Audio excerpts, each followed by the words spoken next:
Today we are going to start about gene therapy. Gene therapy क्या होता है? मान लो कोई एक पर्सन है या फिर कोई एक एम्ब्रियो है, उसके अंदर कोई जेनेटिक डिसऑर्डर है। वो जेनेटिक डिसऑर्डर क्यों है? क्योंकि उसकी कोई जीन डिफेक्टिव हो चुकी है। तो किसी भी पर्सन के अंदर जेनेटिक डिसऑर्डर है, उसकी वो जीन डिफेक्ट हो चुकी है, उस वजह से उसके अंदर कुछ नए सिम्टम आ रहे हैं। हम चाहते हैं उस सिम्टम्स को ट्रीट करना, हम चाहते हैं उस जेनेटिक डिसऑर्डर को ट्रीट करना। और उसके लिए हम क्या करेंगे? हम उस जीन को या तो चेंज कर, मान लो आपके घर में एक ट्यूबलाइट है, आपके घर में क्या है? एक ट्यूबलाइट है, वो डिप डिप डिप डिप कर रही है बार बार। तो आप क्या करोगे? आप तीन काम कर सकते हो। या तो उसको निकाल के फेंक दोगे और नई लगा दोगे, या फिर आप क्या करोगे? उसको रिपेयर कर दोगे। या फिर आपको पता नहीं लग रहा कि प्रॉब्लम क्या है, आप उस प्रॉब्लम को फाइंड आउट करने की कोशिश करोगे कि कहाँ प्रॉब्लम आ रही है। तो आप क्या कर सकते हैं? वैसे ही अगर आपकी बॉडी में कोई जीन में डिफेक्ट आ गया, तो आप देखोगे कि पहला कि डिफेक्ट क्यों आया, किस जीन में आया, उसको रिप्लेस करने की कोशिश करोगे। अगर जीन का पता लग जाता है तो उसे आप अच्छे से रिप्लेस कर दोगे। और अगर रिप्लेसमेंट का ऑप्शन नहीं है तो आप उसका रिपेयरिंग भी कर सकते हैं। तो ये आप काम जीन थेरेपी में करते हैं। जीन थेरेपी में आप क्या करते हैं? जितनी भी जीन है, आप उसको डिफेक्टिव जीन उसको नॉर्मल जीन से रिप्लेस करते हैं किसी भी एम्ब्रियो के अंदर, किसी इंडिविजुअल के अंदर, ताकि वो नॉर्मल फंक्शन परफॉर्म करने लगे। मान लो ये अपने पास एक ह्यूमन बीइंग है और इसके अंदर मान लेते हैं ये एक जीन है। इधर देखिए प्लीज बोर्ड पे, ये आपके पास एक नॉर्मल ह्यूमन बीइंग है और इसके अंदर ये जीन है जिसमें डिफेक्ट आ चुका है। ये कौन सी जीन है बेटा? इसमें डिफेक्ट आ चुका है। डिफेक्टिव। ये एक डिफेक्टिव जीन है।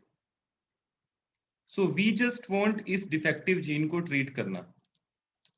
सो डिफेक्टिव जीन को ट्रीट करने के लिए हम तीन काम कर सकते हैं। पहली बात, आपको डिफेक्टिव जीन पता लग गई। दूसरी बात, आपको पता नहीं लगी, आपको डाउट है। तो आपको डाउट है तो वो जीन जो है जिस पे आपको डाउट है वो आपके लिए हो जाएगी क्वेश्चन जीन। मतलब जिस पे आपको प्रश्न उठ रहा है कि यही जीन होनी चाहिए। ठीक है, अब आप क्या करोगे? या तो इसका रिप्लेसमेंट कर दोगे। एम आई राइट बेटा? रिप्लेसमेंट मतलब आप इसकी जगह पे यस। नॉर्मल जीन डाल दोगे। Replacement by normal gene. ठीक है। और दूसरा ऑप्शन क्या करोगे? जहां पे जिस चीज के सही होने की संभावना हो उसको सही करवा लेना चाहिए, नहीं खरीद लानी चाहिए। अगर आपकी कोई चीज सही करवा लेना चाहिए। सही करवा लेनी चाहिए। अगर आपकी घड़ी खराब हो रही है तो आप उसको सही कराओगे या नहीं खरीद लाओगे? सही करवाएंगे। लेकिन अगर उसके सही सही होने के करवाएंगे। चांसेस नहीं है तो आप क्या करोगे? फिर उससे रिप्लेस करा दोगे।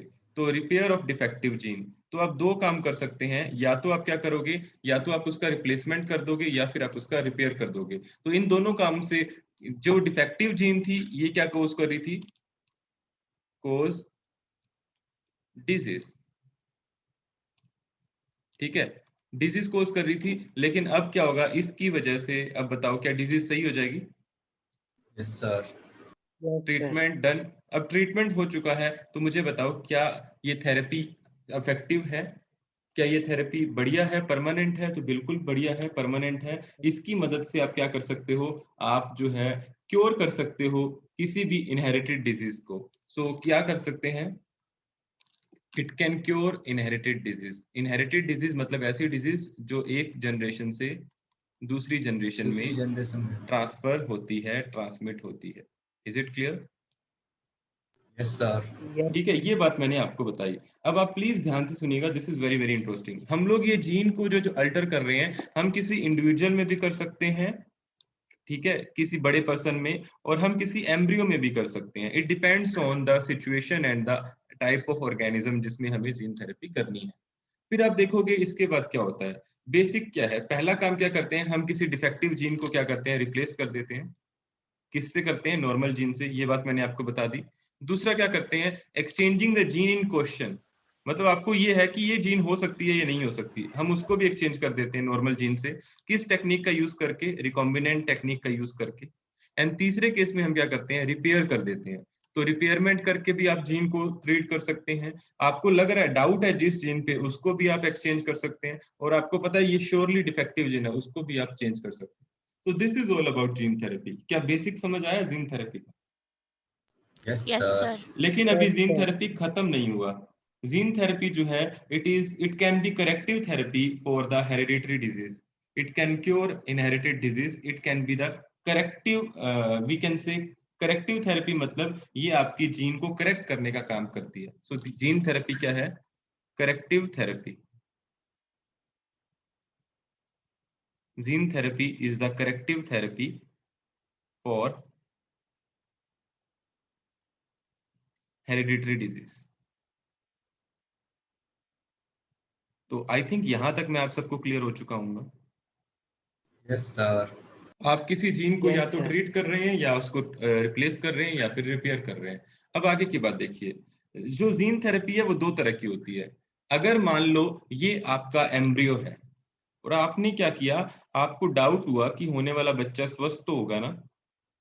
आपको डाउट हुआ, मान लो कि कोई पर्सन प्रेग्नेंट है और कपल को थोड़ी परेशानी है कि यार बच्चा सही तो होगा ना, स्वस्थ तो होगा। और वैसे भी आजकल डॉक्टर जो है वो सजेस्ट भी करते हैं कि आप एक कैरियोटाइपिंग करवा लीजिए या फिर आप एक बच्चे का सीटी स्कैन करवाते हैं। सीटी स्कैन में ना कुछ सिम्टम आ जाते हैं कि बॉडी इज ग्रोइंग प्रॉपरली और नॉट, ब्रेन डेवलप हुआ कि नहीं, लीवर डेवलप हुआ कि नहीं, हार्ट बीट कितनी आ रही है, फीटल हार्ट रेट क्या आ रहा है, जिसको FHR बोलते हैं। जब कभी आप पता लगेगा आपको कि जब प्रेग्नेंट लेडी का टेस्ट करवाने जाया जाता है तो वो बहुत सारी चीजें चेक करते हैं कि जो एम्ब्रियो के चारों तरफ सैक बना है वो प्रॉपर बना है कि नहीं, फीमेल का सर्विक्स जो है वो प्रॉपर है या नहीं, वो खुल तो नहीं गया है, यूट्रस की वॉल जो है प्रॉपर है या नहीं। इसके अलावा जो FHR मतलब फीटल हार्ट रेट प्रॉपर है या नहीं, ये सब चीजें चेक करते हैं। तो कहीं पे अगर उनको लगता है कि कहीं पे डिस्टर्बेंस है तो वो समझ जाते हैं बच्चे में कोई ना कोई प्रॉब्लम है। फिर वो सजेस्ट करते हैं कि बच्चे का आप कैरियोटाइपिंग कराओ, यानी बच्चे के क्रोमोसोम चेक करवाओ। तो बच्चे का जब क्रोमोसोम चेक कराया जाता है और अगर उसमें कोई प्रॉब्लम आ जाती है और डॉक्टर को पता लग जाता है कि इसको कोई जेनेटिक डिसऑर्डर हो सकता है, तो उसी समय वो क्या सजेस्ट करते हैं कि आप बच्चे का एम्ब्रियोनल जीन थेरेपी करा लो। एम्ब्रियोनल जीन थेरेपी का मतलब क्या होता है, बच्चे की जो डिफेक्टिव जीन है उसको या तो रिप्लेस करवा लो या फिर उसको रिपेयर करा लो। तो अगर एम्ब्रियोनिक फेज में करवाओगे तो मुझे बताओ क्या उसका इफेक्ट पूरी बॉडी पे आएगा या किसी पार्ट पे आएगा? पूरी बॉडी पे।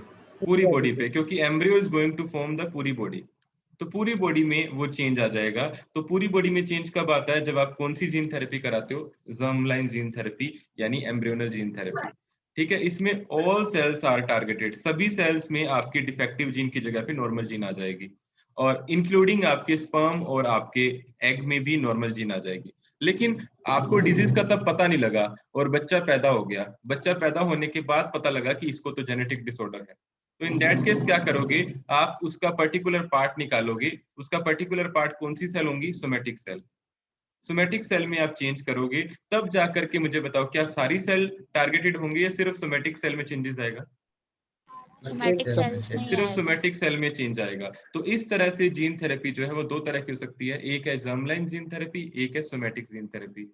जर्मलाइन जीन थेरेपी, यहाँ पे आप जर्म सेल यानी कि स्पर्म और एग में भी चेंजेस कर सकते हैं। मान लो आपने बिफोर फर्टिलाइजेशन आपने चेंज कर, आपको पता लग गया कि इसके जो स्पर्म है या इसके जो एग है वो नॉर्मल नहीं बन रहे, तो आपने क्या किया, उसके अंदर वो जीन इंसर्ट करा दी। मान लो कि ये फीमेल है एक, लेट सपोज ये एक फीमेल है। Just a minute. मान लीजिए ये एक फीमेल है। फिर मैं क्या बना रहा हूं,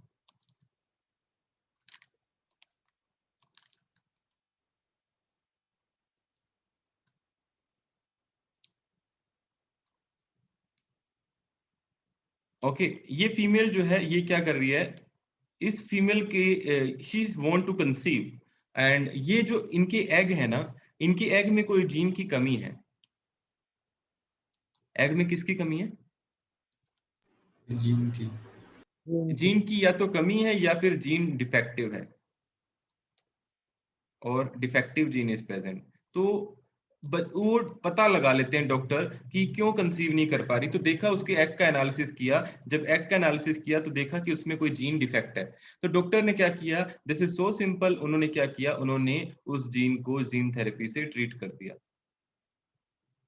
तो जीन थेरेपी से जब ट्रीट किया गया, वो जीन इंसर्ट कर दी गई या रिपेयर कर दी गई। अब ये एग जो है वो स्पर्म से मिलेगा। किससे मिलेगा बेटा? ये कौन से? और फर्टिलाइजेशन होगा और क्या बन जाएगा, जाइगोट बन जाएगा। तो अब हमने जीन थेरेपी जो करी वो किस में करी, तो वो हमने करी गैमेट के अंदर, और गैमेट जो है वो जर्मलाइन सेल है। तो ऐसे चेंजेस जो होंगे वो पूरे एम्ब्रियो में आएंगे, फिर उसके बाद पूरे इंडिविजुअल में आएंगे। तो इस तरह के जो चेंजेस हैं उसे अपन क्या बोलते हैं, germline gene germline therapy. Gene therapy. लेकिन ये बॉडी में बर्थ होने के बाद अगर हम करते हैं ये सब चेंजेस तो उसे क्या बोलते हैं, सोमैटिक जीन थेरेपी। तो सोमेटिक सोमैटिक जीन थेरेपी जो है वो कौन सी सेल में की जाती है बेटा, somatic gene somatic therapy cell में। वो सोमैटिक सेल के अंदर की जाती है। So are you clear up to this? Yes sir. Okay, Yes, now sir. we are going to discuss about the gene therapy that may be of two type. मैंने अभी अभी आपको बताई ना एम्ब्रियो थेरेपी। तो एम्ब्रियो थेरेपी जब आप embryo के अंदर चेंजेस करते हैं, आपको पता लग जाता है कि एम्ब्रियो जो है वो अच्छे से ग्रोथ नहीं कर रहा, तो पोस्ट जाइगोटिक लेवल पे की जाती है, यानी जाइगोट के बाद। जैसे ये देखिए, ये क्या है, स्पर्म, ये क्या है, स्पर्म, एग। एग, दोनों मिलेंगे क्या बनेगा, जाइगोट, ये जाइगोट बन गया। ठीक है, ये जाइगोट जो बना, अब जाइगोट के बाद क्या बनना शुरू हो जाएगा, एम्ब्रियो। तो मान लो ये एम्ब्रियो बनना शुरू हो गया, ये एम्ब्रियो बनना शुरू हो गया। ठीक है, और ये जो एम्ब्रियो बनना शुरू हुआ, अब इस एम्ब्रियो के अंदर हमें दिख गया कि ये नॉर्मल नहीं है, तो इस लेवल पे अगर अपन जीन थेरेपी कर देते हैं, तो इस लेवल पे जीन थेरेपी को क्या बोलोगे, that embryotherapy. That would be embryotherapy. Embryogenic gene therapy या एम्ब्रियोनल जीन थेरेपी। ठीक है, और ये ज्यादातर किस केस में की जाती है आपको बता दूं, ह्यूमन बीइंग के अंदर इसको कम रिस्क लिया जाता है, क्योंकि ह्यूमन बीइंग के अंदर एम्ब्रियो से छेड़छाड़ करोगे तो बहुत सारी प्रॉब्लम और हो सकती है। लेकिन this practice is done for transgenic mouse और ट्रांसजेनिक रैबिट। जब रैबिट या फिर आपके पास जो माउस है, अगर ये करते हैं, इनकी जीन में कोई डिफेक्ट दिखता है, तो इनके अंदर कौन सा जीन थेरेपी करा जाता है, एम्ब्रियो थेरेपी। एम्ब्रियोथेरेपी। इसके अलावा और कौन है, रैबिट। रैबिट। ठीक है, तो माउस और रैबिट, रैबिट के अंदर ये प्रैक्टिस बनी। परफॉर्म की जाती है। ठीक है, अब बात आती है नेक्स्ट, अपने पास एक और है पेशेंट थेरेपी। पेशेंट थेरेपी में मैंने आपको बताया कि आपको पता लग गया कि ये बंदा थोड़ा जेनेटिकली डिसऑर्डर्ड है, तो इसमें क्या है, जेनेटिक डिफेक्ट है। तो हमें पता लग गया इसमें जेनेटिक डिफेक्ट है, तो क्या इसकी जर्म लाइन में चेंजेस करेंगे या सोमैटिक सेल में चेंजेस करेंगे, सोमेटिक सेल में। तो सबसे पहले हम इसकी सोमैटिक सेल को आइसोलेट करेंगे। कौन सी सेल को आइसोलेट करेंगे बॉडी में से, सोमेटिक सोमैटिक सेल सेल को। को। सोमैटिक सेल सोमैटिक का आइसोलेशन कर लिया हमने। देखा आपने, what we have done here, we have isolated somatic cell. अब सोमैटिक सेल को आइसोलेट करने के बाद आप क्या करोगे, उसको कल्चर करोगे और उसमें आप वो थेरेपेटिक जीन डाल दोगे जो आप रिप्लेस करना चाहते हो। जीन डालने के बाद अब आपके पास कौन सी सेल आ गई, ट्रांसफॉर्म्ड सेल आ गई। कौन सी सेल आ गई बेटा, transformed cell. And what you will do with transformed cell, इसे आप वापस ह्यूमन बीइंग में डाल दोगे, तो आपके पास ह्यूमन बीइंग का जेनेटिक डिफेक्ट जो है वो ट्रीट हो जाएगा। तो क्या आपको ये समझ आ गई कि पेशेंट थेरेपी का मतलब क्या है और एम्ब्रियो थेरेपी का मतलब क्या है।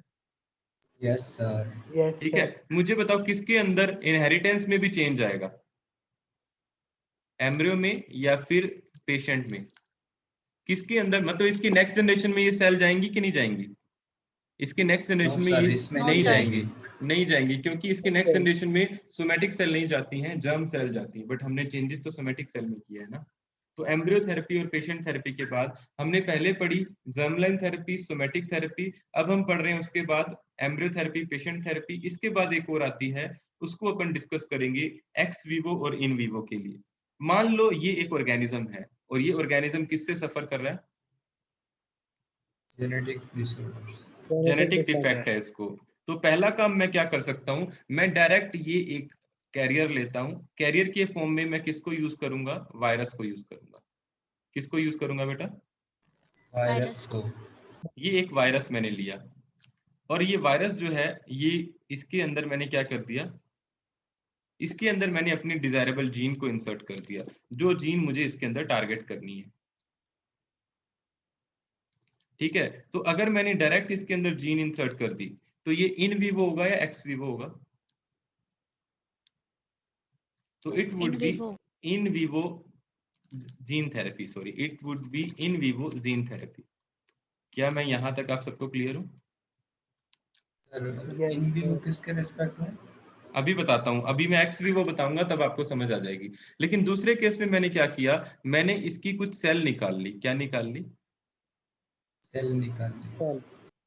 ये मैंने इसकी सेल्स को आइसोलेट कर लिया। तो ये सेल मैंने कौन सी निकाली, सोमैटिक या जर्म लाइन? सोमैटिक। मैंने सोमैटिक सेल का आइसोलेशन कर लिया, सोमैटिक सेल आइसोलेशन। जब मैंने इसकी सोमैटिक सेल का आइसोलेशन किया, अब मैं इसको क्या करूंगा, इसको मैं एक पेट्री प्लेट के अंदर ग्रोथ कराऊंगा। पेट्री प्लेट है ये। इस पेट्री प्लेट के अंदर मैं खाने पीने की चीजें रखूंगा। खाने पीने की चीजें मतलब जो इन सेल्स के लिए स्पेसिफिक चीजें हैं।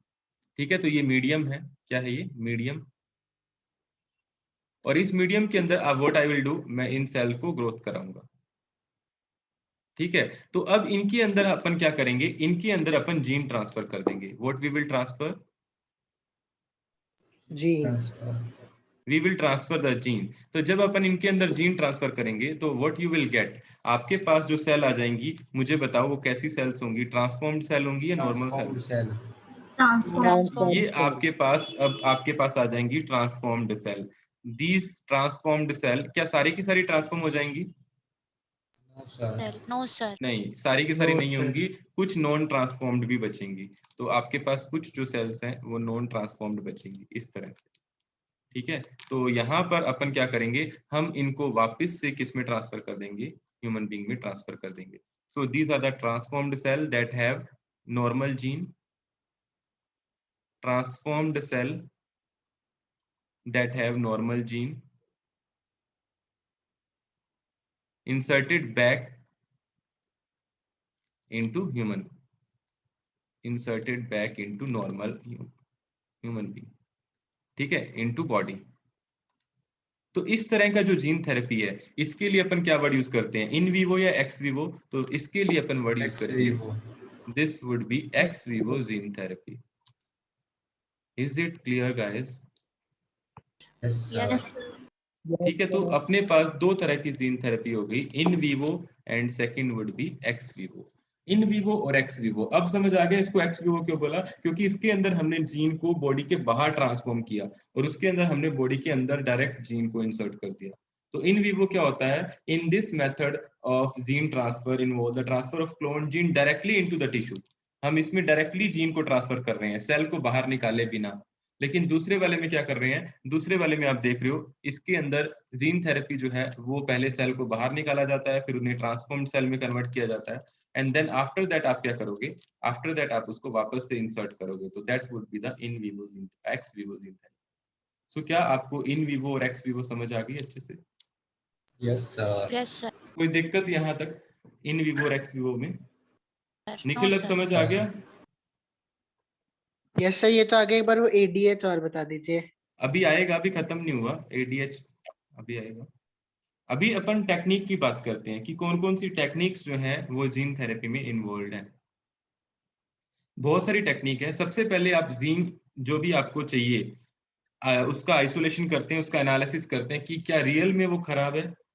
फिर उसके बाद आप क्या करते हैं, नॉर्मल जीन बनाते हैं। मान लो आपको डाउट हुआ कि सीरियसली वो जीन खराब है, तो आप क्या करोगे, आप उसको नॉर्मल जीन बनाओगे। नॉर्मल जीन बना के उस जीन को होस्ट सेल में ट्रांसपोर्ट कर दोगे।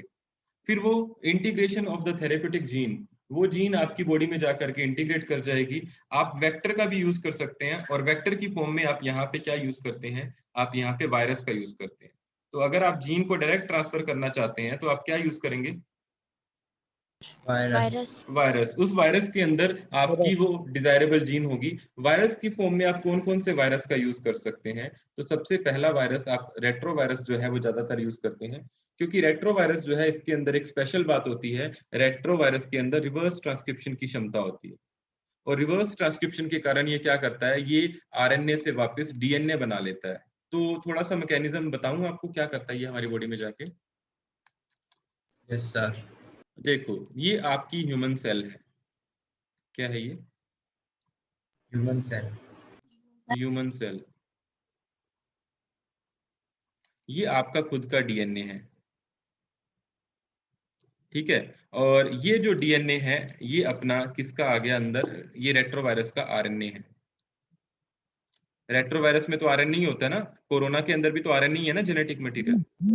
Yes yes. Sir. Retrovirus RNA. अब ये आरएनए क्या करता है, ये आरटी करता है। आरटी मतलब रिवर्स ट्रांसक्रिप्शन, और रिवर्स ट्रांसक्रिप्शन से ये क्या बना लेगा, डीएनए बना लेगा। DNA अब इस डीएनए को बोलते हैं cDNA, कॉम्प्लीमेंट्री डीएनए। अब ये कॉम्प्लीमेंट्री डीएनए इसके साथ इंसर्ट हो जाएगा, इंसर्ट इनटू होस्ट डीएनए।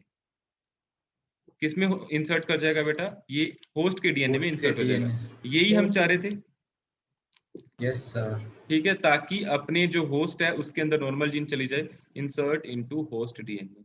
तो इस तरह से अपन रेट्रोवायरस का यूज करते हैं। और रेट्रोवायरस के अंदर कौन सा एंजाइम पाया जाता है, तो आपको पता होना चाहिए, it have reverse transcriptase enzyme, transcriptase जो कि आरटी का काम करता है। और फिर आप देखते हैं ये डीएनए की कॉपी बनाता है आरएनए से, जो कि होस्ट सेल के जीनोम में इंसर्ट कर जाती है। और इंसर्ट करने के लिए आपको कौन सा एंजाइम चाहिए, यू नीड एन एंजाइम जिसको बोलते हैं इंटीग्रेज एंजाइम।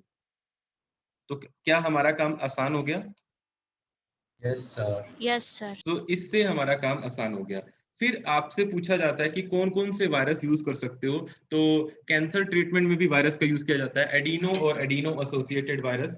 इसके अलावा आप वायरल वेक्टर में adenovirus, retrovirus, adeno associated virus, lentivirus, vaccinia virus, herpes simplex virus, इन सब का आप यूज कर सकते हैं, क्योंकि इन सब के पास ये रिवर्स ट्रांसक्रिप्शन की क्षमता होती है।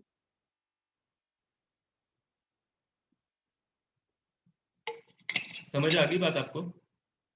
Yes sir. yes मान sir लो कि सर। आपको, हाँ हाँ सर आपने रेट्रोवायरस के बारे में बताया ना अभी, हाँ, फिर तो सर ये ना मतलब होस्ट के डीएनए के साथ इनकॉर्पोरेट करके तो फिर वायरल प्रोजेनी बनाएगा, तो वो हमारे लिए नहीं, हार्मफुल तो हम वायरल प्रोजेनी वाली जीन को पहले निकाल देते हैं, हम वो वाली जीन थोड़ी इंसर्ट कराएंगे। ये तो सिंपल सी बात है ना, ये हमने फर्स्ट चैप्टर में भी पढ़ा था। जब हम ये सब काम करते हैं तो हम क्या करेंगे, हम उसकी वो वाली जीन को निकाल देंगे जो पैथोजन का काम करती है। हम सिर्फ नॉर्मल इन्फेक्शियस जीन रखेंगे, जो जीन हमारी बॉडी में आकर के मतलब रोग पैदा कर रही है, वो जीन थोड़ी डाल देंगे। जैसे अभी आपने कोविड का वैक्सीन लगवाया, तो कोविड का जब वैक्सीन लगवाया होगा तो आपकी बॉडी में कोरोना वायरस गया होगा, लेकिन कोरोना वायरस एक्टिव फॉर्म में थोड़ी गया होगा। उसकी वो जीन निकाल ली नहीं गई सर। है जो डिजीज कोज करती है, सिर्फ उसकी बॉडी बॉडी को डाला गया है, ताकि हमारी बॉडी को लगे कि वो इम्यून रिस्पॉन्स ट्रिगर कर सके। ठीक है, जो नुकसानदायक चीज है वो निकाल ली जाती है, वो वायरल पार्टिकल बना ही नहीं पाता फिर। सर हाँ यस सर। सर थोड़ा इसमें ये बता दो ना सर, मतलब उसको इनएक्टिव डालते हैं तो मतलब हमारा इम्यून रिस्पॉन्स कैसे एक्टिवेट होगा, क्योंकि सर देखो वो बेटा, तो इनएक्टिव है। देखो वो बहुत अच्छा क्वेश्चन, मैं बताता हूँ। जैसे मान लो ये कोरोना वायरस है, ठीक है, ये कोरोना वायरस है एक्टिव फॉर्म में। अब इसको इनएक्टिव कैसे किया, हमने इसकी जीन निकाल ली और सिर्फ खोखला खोखला डाल दिया। क्या डाल दिया, खोखला खोखला। तो अब खोखला हम खोखला। हमारी बॉडी क्या पहचानती है, इसकी सरफेस पे जो वो प्रेजेंट है ना, ग्लाइकोप्रोटीन, सर एंटीना जैसे, वो पहचानती है। तो हमारी बॉडी को लगेगा ये वायरस आ गया सच में। अब उसको ये तो पता नहीं है वायरस के अंदर जीन तो है नहीं, यानी डिजीज तो कोज कर नहीं सकता। वो तो अपना काम शुरू कर देती है देखते ही। जैसे ही देखेगी कि अभी क्या होता है, अभी आप घर से बाहर निकलते हो तो पुलिस का सायरन सुनते ही वापस भागते हो, या घर में या गली में घूमते रहते हो, वापस भागते हैं। वापस भागते हैं। हालांकि वो मान लो वो पुलिस का सायरन जो है वो आपके पड़ोसी ने बजाया हो मोबाइल फोन में, लेकिन आपको ऐसा लगेगा ना कि पुलिस आ गई। वैसे ही ये काम करता है, ये हमारी बॉडी में जाके हमारी बॉडी को उल्लू बनाता है कि मैं आ गया, मैं आ गया। और हमारी बॉडी भी सोच लेती है ये आ गया, ये आ गया, चलो एंटीबॉडीज बना लेते हैं। क्या बना लेते हैं, एंटीबॉडीज बना लेते हैं। लेकिन उसको ये नहीं पता कि इसके अंदर जीन नहीं है। तो ये बायोटेक्नोलॉजी ने हमारी बॉडी को बेवकूफ बना के हमारी बॉडी से क्या बनवा ली, एंटीबॉडीज। लेकिन ये हमारी बॉडी में जा करके हमारी बॉडी देखो अपना तापमान भी बढ़ा लेती है, फीवर भी हो जाता है हमारी बॉडी को। क्यों क्यों बढ़ाती है हमारी बॉडी अपना तापमान, ताकि इस वायरस को मार सके। लेकिन उसे ये नहीं पता ये वायरस नहीं है, ये वायरस का सिर्फ खोखला खोखला कवर आया है अंदर। तो ये इनएक्टिव फॉर्म में अंदर आता है। क्या अब बात समझ आई आपको? Yes sir. सर तो ये इनएक्टिव वायरस अंदर आता है क्योंकि हम इसको अलग अलग तरह से इनएक्टिव कर सकते हैं। इसकी जीन को इनएक्टिव कर देंगे, इसकी उस पोर्शन को हटा देंगे जो अंदर जाके पैथोजेनिसिटी का काम करता है। और इसीलिए अब लेकिन इसका ड्रॉबैक भी है। मान लो वैक्सीन बनाते समय आपने 1000 ऐसे वायरस बना लिए, लेकिन किसी उसमें से एक में एक्टिव फॉर्म में रह गया वो, और वो वैक्सीन किसी को ठुक गई, तो बताओ क्या होगा? इन्फेक्ट हो जाएगा वो पर्सन। इन्फेक्ट हो जाएगा। इसीलिए अभी आपने देखा होगा बहुत सारे लोग कोविड की वैक्सीन लगवाने से भी डर रहे हैं। बहुत सारे गाँवों में बात देखोगे तो वो कह रहे हैं नहीं नहीं मर जाएंगे, हम नहीं लगवाएंगे कोविड की वैक्सीन, क्योंकि इस तरह से रूमर उड़ाए जाते हैं कि वैक्सीन लगाने से भी लोग मर रहे हैं। ऐसा भी रूमर उड़ाया है। अभी आपने देखा होगा पतंजलि वाले बाबा रामदेव ने भी एक बयान दिया है कि लोगों ने डबल वैक्सीन लगवा ली फिर भी 10,000 लोग मर गए। 10,000 डॉक्टर थे जिन्होंने 2 डोज ले ली फिर भी मर गए। तो ये सब बातें चलती रहती हैं और आपको अब तो समझ आ गया होगा कैसे इनएक्टिव वायरस अपनी बॉडी में इम्यून रिस्पॉन्स ट्रिगर करता है।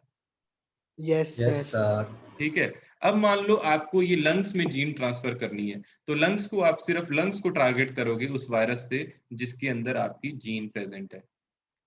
ठीक है, तो लंग्स के अंदर आप अपनी डिजायरेबल जीन डालोगे या वो जीन डालोगे जिससे वो अंदर जाके वायरल कॉलोनीज बनाएगा? डिजायरेबल जी। डिजायरेबल जी। अपनी डिजायरेबल जीन डालेंगे, नॉर्मल जीन डालेंगे जो अंदर जाके लंग्स को ट्रीट कर सके। ठीक है, तो ये बात आपको समझ आ गई? Yes sir. Yes sir. Vector having normal gene. तो वायरसेस के नाम भी मैंने बता दिए कौन कौन से वायरसेस हम लोग यूज कर सकते हैं। मैं थोड़ी स्पीड तो स्लो लेके चल रहा हूँ लेकिन बायोटेक्नोलॉजी को अच्छे से डिस्कस कर रहे हैं as it is very important for the NEET point of view. इसमें से 6 से 7 क्वेश्चन दोनों चैप्टर में से आ जाते हैं, ज्यादा भी आ जाते हैं। ठीक है, और फिर देखिए यहाँ पे वो सारे स्टेप्स हैं। सबसे पहले ये एक्स विवो जीन थेरेपी है या फिर इन विवो, तो आप देख के ही बता दीजिए दिस इज एक्स विवो और in vivo. In vivo. In vivo नहीं है बेटा, ये एक्स विवो है, सर। क्योंकि हमने यहाँ पे सेल को बाहर निकाला है। So this is x vivo gene therapy. In ex vivo gene therapy, what is going to happen? Please try to understand. We are going to isolate the cell from the body. We are harvesting the cell from the body. हम body में से cell को निकालते हैं, तो ये cell कौन सी होंगी? Somatic cell. जब अपन सोमेटिक सेल्स को निकाल लेते हैं, अब अपन इनको क्या करेंगे? ट्रांसफॉर्म करेंगे। तो ट्रांसफॉर्म करने के लिए अपन क्या करते हैं? हम अपनी डिजायरेबल जीन को वायरस में डाल देते हैं। किस में डाल देते हैं? वायरस में। डिजायरेबल जीन को वायरस में डाल दिया और वायरस को कहा कि जा जा करके वायरस जा जा जा जीन देके आ। किसको देके आ? जो सेल हमने निकाली है उसको देके आ। तो वो पेशेंट की सेल में अपनी डिजायरेबल जीन को ट्रांसफॉर्म कर देता है। तो अब ये जो सेल है ये कैसी हो चुकी हैं? Transform cell. ट्रांसफॉर्म्ड हो चुकी हैं। तो अब हमारा काम सोल्व हो गया। अब हम इन ट्रांसफॉर्म सेल को बॉडी में वापस री इंजेक्ट कर सकते हैं, जिससे बॉडी में नॉर्मल जीन चली गई और जो डिफेक्टिव जीन थी वो ट्रीट हो गई। तो altered cell produce desirable protein और हमारा जो सिम्टम है वो जो है वो ट्रीट हो जाएगा। तो क्या ये बात समझ आ गई आपको? Yes sir. Is very simple ना? ओके, अब देखो आप पूछ रहे थे एडीए वाली बात। ये आपके सामने है शांति डी सिल्वा, सॉरी शांति डी सिल्वा। ये एक गर्ल थी जी जो सबसे पहले जिसकी जीन थेरेपी की गई थी, और इसकी जीन थेरेपी 1919 के अंदर की गई थी, 1990 के अंदर। 14 सितंबर को इनकी जो जीन थेरेपी की गई थी, और ये एक गर्ल थी शांति डी सिल्वा। इसके बारे में मैं आपको बताना चाहूंगा। She was suffering from a disorder, और इसको कौन सा डिसऑर्डर था? इसको था स्किड। ये क्वेश्चन बहुत बार पूछा गया है। स्किड, स्किड एक तरह का डिसऑर्डर था। बेटा देखो डिसऑर्डर और जो आपका डिजीज है उसमें बहुत डिफरेंस होता है। डिजीज में आपको कोई एक बीमारी होती है, लेकिन डिसऑर्डर में आपको कोई भी बीमारी कभी भी हो सकती है। टीबी हो सकता है, आपको कोल्ड फीवर हो सकता है, आपकी इंजरी प्रॉपर नहीं होती, आप इम्यून रिस्पॉन्स आपका जो है वीक हो जाता है। जैसे आपने देखा होगा एड्स भी एक डिसऑर्डर है, एक्वायर्ड इम्यूनो डेफिशिएंसी सिंड्रोम। ठीक है, तो उसी तरह से स्किड जो है ये भी क्या है? ये इम्यूनो डेफिशिएंसी है। अब इम्यूनो डेफिशिएंसी का मतलब क्या है? आपको पता है इम्यून सेल्स कौन कौन सी होती हैं? आपने ह्यूमन हेल्थ वाले चैप्टर में पढ़ी होंगी, बी सेल और टी सेल के बारे में। Yes sir. ठीक है, तो डब्ल्यूबीसी भी इम्यून सेल है। तो इस जो बंदी की जो डब्ल्यूबीसी थी शांति डी सिल्वा की, वो प्रॉपर काम नहीं कर रही थी, क्योंकि डब्ल्यूबीसी में किसी जीन की अंदर डिफेक्ट आ चुका था। तो इन्होंने क्या किया? डॉक्टर्स ने इसके डब्ल्यूबीसी को रिमूव किया, बॉडी में से निकाला। बॉडी में से निकालने के बाद क्या किया? उसके अंदर उस जीन को, जो मिसिंग जीन थी, उसको क्या किया? इंसर्ट किया। मिसिंग जीन को इंसर्ट किया गया और फिर उस सेल को वापस डाल दिया गया। तो अब आपके पास जो डब्ल्यूबीसी आए वो कैसे थे? Transformed WBC. Yes sir. transformed WBC, they were inserted back into Shanti Devi. Inserted back into Shanti Devi, Shanti the, sorry, ठीक है। तो ये फिर उसके अंदर क्या हुआ, वो ट्रांसफॉर्म्ड WBC वापस से क्या बनाने लगे, प्रोटीन बनाने लगे जो उसको इम्यून रिस्पॉन्स प्रोवाइड कर रहे थे। तो ये सबसे पहली बात आती, सबसे पहले जीन थेरेपी किस पे की गई, तो आपका आंसर क्या होगा? शांति सिल्वा पे। हाँ बिल्कुल। और ये जो कब किया गया था, 1998 के। इसको कौन सी डिजीज थी, तो आपको पता होना चाहिए, she was suffering from ADA deficiency. किसकी कमी थी इसको? ADA deficiency. एडीए जो है इसकी डेफिशिएंसी, मतलब कि एडीए की फुल फॉर्म होती है एडिनोसिन डीएमिनेज। की क्या फुल फॉर्म होती है? Adenosine deaminase. अब ये बेचारी एडिनोसिन डीएमिनेज नहीं बना पा रही थी, ठीक है, एडीए की कमी थी, एडिनोसिन डीएमिनेज की कमी थी। तो जिस वजह से क्या प्रॉब्लम आ रही थी, बताएंगे? इम्यून सिस्टम प्रॉपर्ली काम नहीं कर रहा होगा। इम्यून सिस्टम प्रॉपर्ली काम नहीं कर रहा था, it was not working properly. और आपको भी पता है कि इनके अंदर बहुत सारे इन्फेक्शन के चांसेस बढ़ गए थे। So immune response was not occurring, immune system was not functioning properly. तो क्या ये चीज नॉर्मल है या एबनॉर्मल है? एबनॉर्मल है। तो हमें क्या चाहिए, हमें इसके इम्यून सिस्टम को प्रॉपर करना है। Immune system was not functioning properly, immune system अच्छे से काम नहीं कर रहा था। इस वजह से क्या किया गया, इम्यून सिस्टम को अच्छे से काम करने के लिए हमने क्या किया, इसको हमने एडीए की जीन को ट्रांसफर कर दिया। तो स्किड डिजीज जो थी, सीवियर कंबाइंड इम्यूनोडेफिशिएंसी डिसऑर्डर इसे बोलते हैं, डिसऑर्डर, ठीक है। तो इसके अंदर क्या किया गया, ये डिलीशन हो चुका था इस जीन का। It was caused due to deletion of this gene, due to deletion of what kind of gene, ADA gene. अब इसमें एडीए, इस गर्ल में एडीए नहीं बन रहा था, एडीए नहीं बनने के कारण इसका इम्यून रिस्पॉन्स काम नहीं कर रहा था, इम्यून सिस्टम काम नहीं कर रहा था। और जिस वजह से इसकी बॉडी वायरसेस के लिए, बैक्टीरिया के लिए एक तरह से खुला कटोरा था, मतलब कोई भी आके आएगा, बैठेगा, इन्फेक्शन करेगा और चला जाएगा।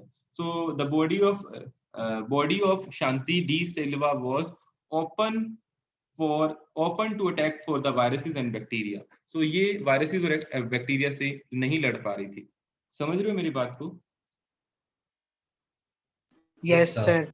सर हाँ जी। सर ये फिर थोड़ा बहुत एड्स की तरह ही हुआ ना? मतलब आप कह सकते हैं उससे भी खतरनाक है ये। मैं वो भी बताता हूँ कि दोनों में क्या क्या डिफरेंस है, वो आपको बताऊंगा। आपने CD4 काउंट पढ़ा होगा, मतलब वो स्पेसिफिक तरह की टी सेल को अटैक करता है। आप कह सकते हैं somehow it is like that, लेकिन इसमें आप जीन थेरेपी से इसको ट्रीट कर सकते हैं, उसको आप ट्रीट नहीं कर सकते, वो प्रॉब्लम क्रिएट करता है।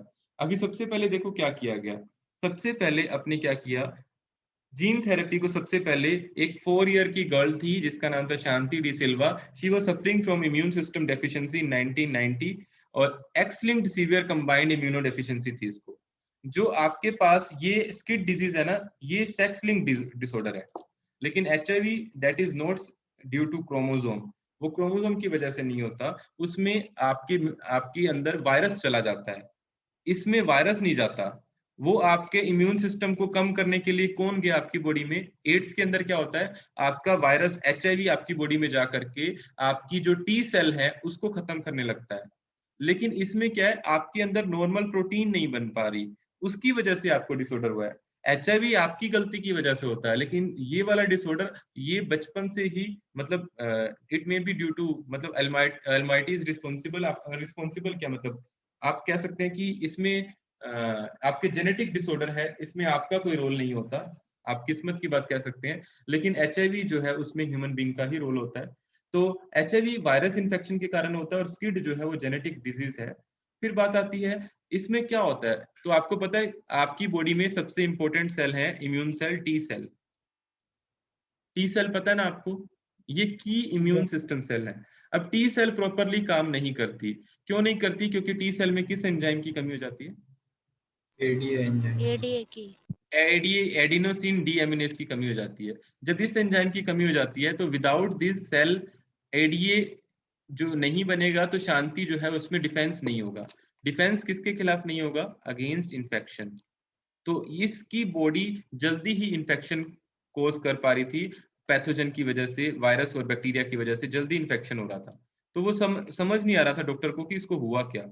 बाद में पता लगा कि इसके अंदर तो एडीए ही नहीं बन रहा, जिस वजह से इसकी टी सेल काम नहीं कर रही और ये बार बार डिजीज से ग्रसित हो रही है।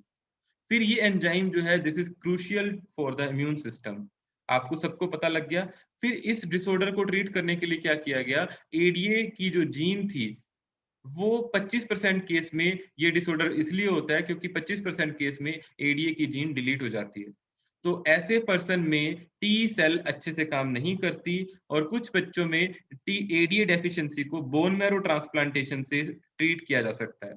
तो आप बताएंगे बोन मैरो से क्या हो सकता है? ऐसा क्यों बोला मैंने? फॉर्मेशन होता है ना हमारे उसमें टी डिसाइड ऑर्गन है, लिम्फोसाइट्स। वहाँ पे ना ये ना लिम्फोसाइट्स बनते हैं, तो ना मतलब कि बोन मैरो ट्रांसप्लांटेशन हो जाएगा तो ना नए मतलब कि जो डिफेक्टिव है ना, जो एडी डेफिशिएंसी के साथ जो टी लिम्फोसाइट्स है वो हट जाएंगे और तो नॉर्मल बन ये जाएंगे। अपने पास हड्डी के अंदर बोन मैरो भरा होता है, ये पता है ना आपको? Yes sir. यस अब सर। बोन मैरो ये this is the site for the formation of B cell and T cell, ये अपने इम्यून सेल में पड़ा होगा। Yes Yes, sir. sir. और आपको पता है कि बी सेल और टी सेल दोनों यहीं बनती हैं।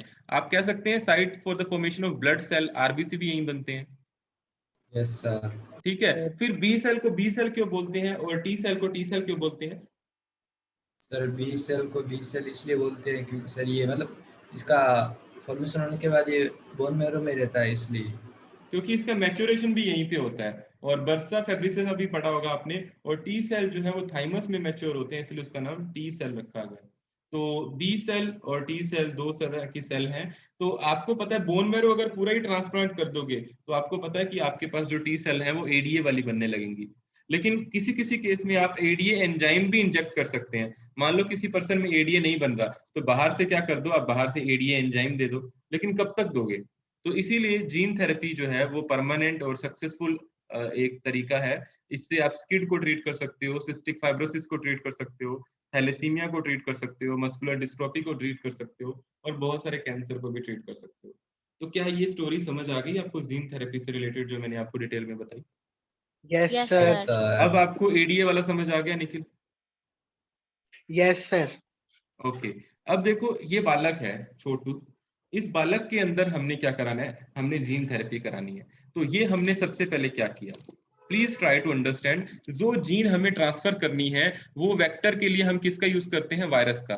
लेकिन ये रेट्रोवायरस अभी तो ये खुद की जीन कैरी कर रहा है, हम क्या करेंगे इसके अंदर अपन डिजायरेबल जीन ट्रांसफर करेंगे। कौन सी? एडीए की जीन। तो एडीए की जीन को किस में ट्रांसफर किया गया?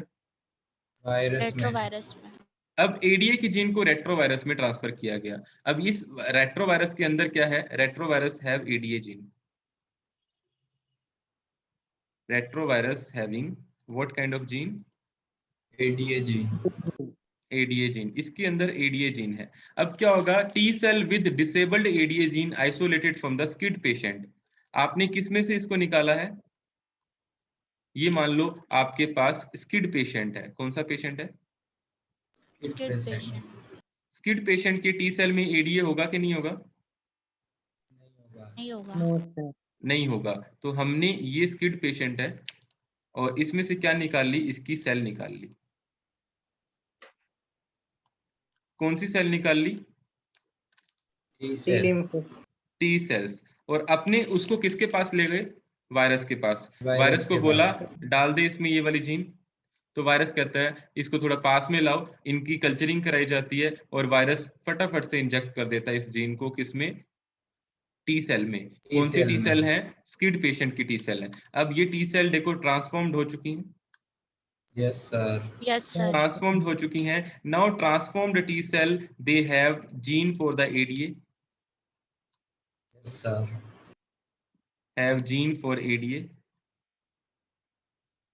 फिर आप क्या करते हो? उसका कल्चर करा के देखते हो। बाहर उस सेल, मान लो आपके पास 10 सेल है तो आप उनसे 20 सेल बनवा लेते हो और देखते हो कि 20 की 20 ट्रांसफॉर्म हुई या नहीं। फिर उनको आप क्या करते हो? आप उसे एक बेबी में ट्रांसफर कर देते हो जो आपको लग रहा है कि जेनेटिकली जिसमें एडीए नहीं है, तो उससे उस बेबी में भी क्या बन जाएंगी? एडीए बनने T लगेगी। cell. ये तो ये बेबी में एडीए बनेगा या नहीं बनेगा? बनेगा। बनेगा। एडीए बनेगा इसमें, ठीक है। तो इस तरह से अपन जीन थेरेपी को क्लियर करते हैं। तो शायद आपको मेरी बात अच्छे से समझ आ गई होगी, फिर भी नहीं आई हो तो आप पूछ सकते हो।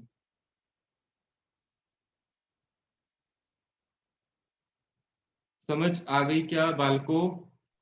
Yes yes sir. Sir. Sir हाँ जी। सर मतलब सेल सारी निकालते हैं क्या, मतलब एक पर्टिकुलर एरिया में ये होगा मतलब, या पूरी बॉडी में? तो सर मतलब ये थोड़ा कंफ्यूज है।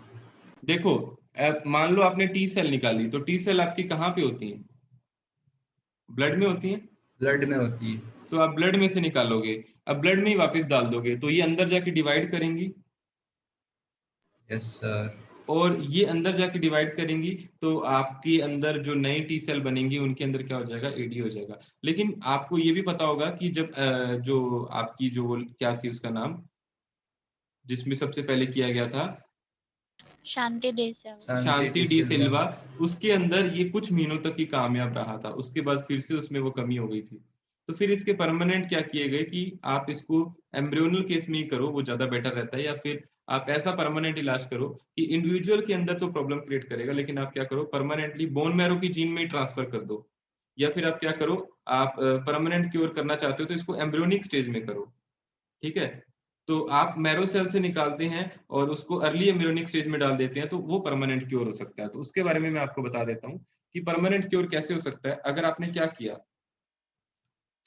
आपको ये जो पेशेंट में ना बार बार डालनी पड़ेंगी, ऐसा नहीं है कि आपने एक बार ये ट्रांसफॉर्म्ड सेल डाल दी तो वो लाइफ लॉन्ग चलेगा। समझ रहे हो मेरी बात को? Yes sir. ठीक है। तो ये इसका ड्रॉबैक है कि जो लिम्फोसाइट आपने डाली ना, वो आप क्या करोगे, बार बार डालोगे, ऐसा नहीं कि एक बार डाल दी और बात खत्म। ये सेल इमोर्टल तो है नहीं, आपको पता है, as the cells are not immortal. Immortal क्या होती हैं? मर। Are not immortal. ये सेल इमोर्टल तो है नहीं, यानी एक टाइम के बाद तो ये भी मर जाएंगी बॉडी के अंदर जाके, तो ये अमर यस तो है सर। नहीं। फिर क्या करना पड़ेगा? तो फिर हमें क्या करना पड़ेगा, हमें पेशेंट को पेरियोडिक इन्फ्यूजन देने पड़ेंगे। सो पेशेंट को क्या देना पड़ेगा? Periodic infusion. किसके देने पड़ेंगे periodic infusion? Transformed ADA cells के। ट्रांसफॉर्म्ड एडीए सेल के। समझ आ रही है बात Nikhil, Sara, yes sir. Yes sir. Devesh, Anjali, Kumkum, Priyal, Gunjeet? बोलो मत, चुप करके आते हो, चुप करके चले जाते हो।